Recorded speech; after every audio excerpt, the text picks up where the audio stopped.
Right. ఇక detail చూస్తే తెలంగాణలో ఫోన్ ట్యాపింగ్ కేసు మాజీ సీఎం కేసీఆర్కు నోటీసులతో కీలక మలుపు తిరిగింది. సిట్ విచారణ రాజకీయ ప్రకంపనలు సృష్టిస్తుంది. బీఆర్ఎస్ దీనిని రాజకీయ కక్షగా అభివర్ణిస్తుంటే కాంగ్రెస్ చట్టపరమైన చర్యలంటుంది. దీంతో తెలంగాణ రాజకీయాలు ఒక్కసారిగా హీట్ ఎక్కాయి. ఉంది ఫోన్ ట్యాపింగ్ అన్నది అత్యంత హేయమైనటువంటి నేరము.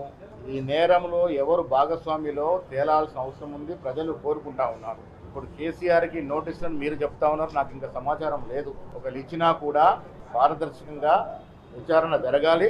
ఆనాడు 10 ఏళ్లుగా ప్రతిపక్ష నాయకుల మీద, పారిశ్రామికవేత్తల మీద, ఎమ్మెల్యేల మీద, కొంతమంది సినీ తారల మీద జరిగినటువంటి ఫోన్ ట్యాపింగ్ విషయం బహిర్గతం కావాల్సిన అవసరం ఉంది. కాబట్టే రాష్ట్రంలో కాంగ్రెస్ ప్రభుత్వం వచ్చిన తర్వాత రేవంత్ రెడ్డి గారి నేతృత్వంలో దీని మీద సిట్ వేసి విచారణ ముందుకు తీసుకెళ్తా ఉన్నాం.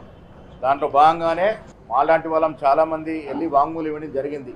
దాదాపు 560 చిల్లర పైన వ్యక్తుల మీద ఫోన్ ట్యాపింగ్ జరిగినట్టుగా సమాచారము. సో దాంట్లో భాగంగా కేటీఆర్ గారిని, హరీష్ రావు గారిని విచారించినారు. జరిగినటువంటి వాస్తవాలు తెలుసుకోవడానికి సిట్టు ఎవరెవరినైతే పిలిచి విచారించాలనుకుంటుందో విచారించవచ్చు.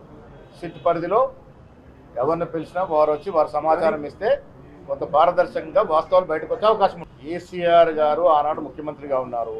ముఖ్యమంత్రి గారి ప్రమేయమో లేక వారి కింద ఉన్నటువంటి ఇంపార్టెంట్ పోర్ట్ఫోలియో నిర్వహించిన మంత్రుల ప్రమేయమో లేకుండా అధికారులు అంత సాహసం చేసి ఫోన్ ట్యాపింగ్కు పాల్పడేటువంటి పరిస్థితులు ఉండవు. 2.5 ఏళ్ల తర్వాత ఇంకా రాజకీయ కక్ష అనే అంశం ఎక్కడికి వస్తుంది? దీంట్లో ఎవరి మీద కూడా రాజకీయ కక్ష లేదు, రాజకీయ దురుద్దేశం లేదు.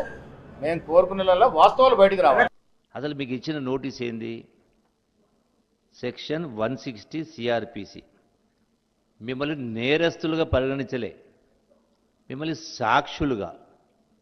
ఇది వాస్తవమేనా, మీ అంటే ఎందుకు జరిగింది, ఎవరిలా జరిగింది, దీనిపైన మీ యొక్క అంటే వాళ్ళ యొక్క సమాచారాన్ని, కీలక అంశాలని, వాస్తవాలని తెలుసుకోవడం కోసం నోటీస్ ఇచ్చి పిలిచారు.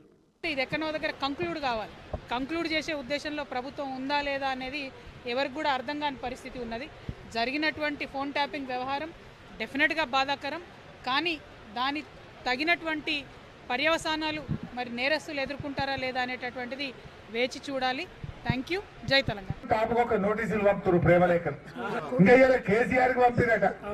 నీ ముఖానికి కేసీఆర్కి పంపే తెలివి అనేది. తెలంగాణ తెచ్చినోడు కేసీఆర్, తెలంగాణను పచ్చబడగొట్టినోడు కేసీఆర్, ప్రజల బతుకుల్లో కొత్త వెలుపునిచ్చినోడు కేసీఆర్. నువ్వు ఏం చేసినావు నాయన? ఏదైనా కేసీఆర్ కు నోటీస్ ఇచ్చుడంటే సూర్యుడి మీద ఉమ్మేసినట్టే కదా. కేసీఆర్ లాంటి మనిషి దొరుకుతాడా? ఇవాళ గంట పెద్ద మనిషిని పట్టుకొని నీకు చెయ్యశాతగాక, రైతు బంధు చేయశాతగాక, రుణమాఫీ చెయ్యక, ఇవన్నీ మేము అడుగుతున్నామని మాకు నోటీసులు పంపుతుడు. పంపు, నువ్వు ఎన్ని పంపుతావో పంపు, తప్పకుండా ఇంకా గట్టి కొట్లాడతాం బరాబర్ తెలంగాణ కోసం.